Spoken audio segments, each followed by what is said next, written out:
огромным удовольствием хочу отметить, что у нас находится экс-президент Ингушетии Мурат Магомедович Заятзиков в нашем зале.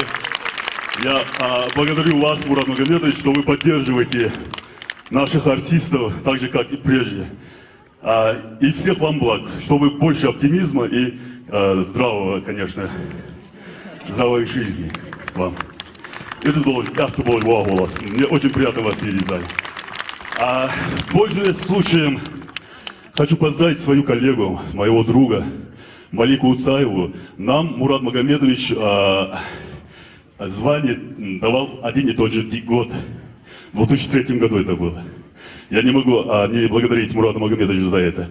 И все. Малика Уцаева была очень рада этому событию, потому что первое звание, которое она получила в своей жизни, это была заслуженная артистка Республики Ингушетия. Я этим горд очень. Спасибо.